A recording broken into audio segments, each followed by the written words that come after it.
Graduating from high school and moving on to college is a major life change, and a lot of people just don't know what to expect. So for advice on how to make the most of this future, I turn to people who have just been through it, college freshmen and sophomores. If I was going to give myself a piece of advice before going to college, it would have to be cherish the time you have with your friends and family too. Me and a lot of my friends, we keep in touch, so that's a good thing to do, but you don't get to see them a lot unless you go visit. And you know, kids are far away. There's many friends I haven't seen since they left school. Still talk, but you know, cherish the time you have with them before everybody leaves. It's a little sad.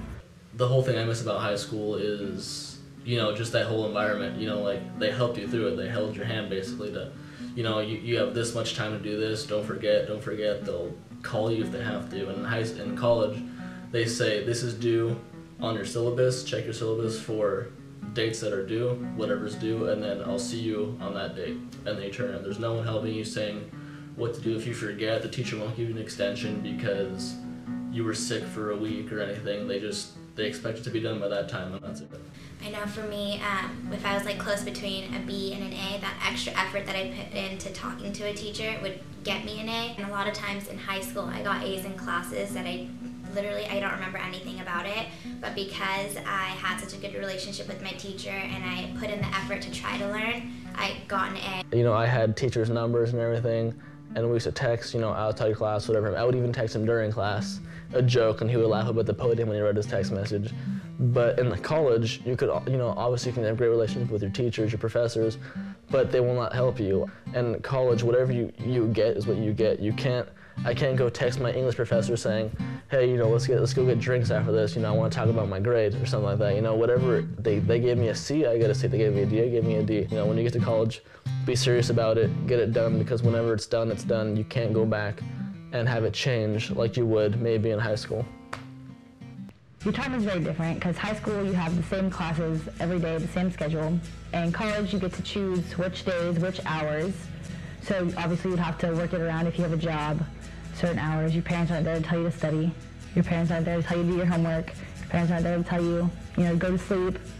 So you have all this time and you have to do the right things with it. You know, you have to hang out with your friends, obviously, do your college stuff, but it's really important to make sure you have time to do, you know, your homework and study because tests are really big.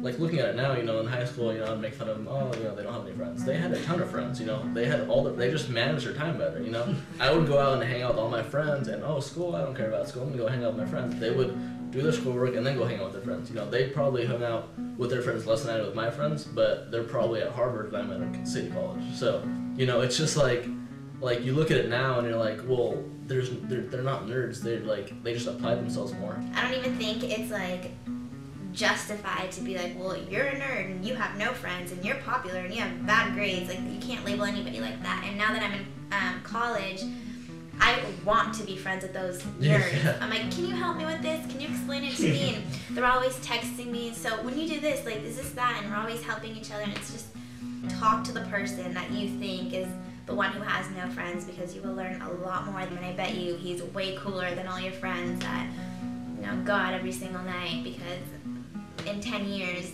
they're going to be the one struggling and he's going to be the one that's successful. These guys were looked down at, you know, all of high school, and then now they're in great places with the same amount of friends, you know, same work ethic, just moving quicker than we are. And so, I'm not saying, like, don't go out, don't like have a social life, by all means go and do it, but just budget yourself like you would with your money or anything else and apply yourself. And maybe for me, I can still go out and get good grades, but maybe for him, he can't. So you have to do what works best for you and not just this is what I'm supposed to do. Like, that doesn't work. You take that personally, Nika? Maybe she can go out and get good grades and you. No, I mean, she's looked down upon me for the longest time, so I'm used to it. And then don't go too crazy when you start college. A lot of kids tend to go overboard, spend a lot of their money, you know, lose a lot of money in their bank account that they've saved up for a while, spend the money that they're supposed to use on books and stuff that their parents give them on just alcohol and other substances. I have many friends who had a lot of money in their bank account. Now they're down to dollars. So be careful, watch your money.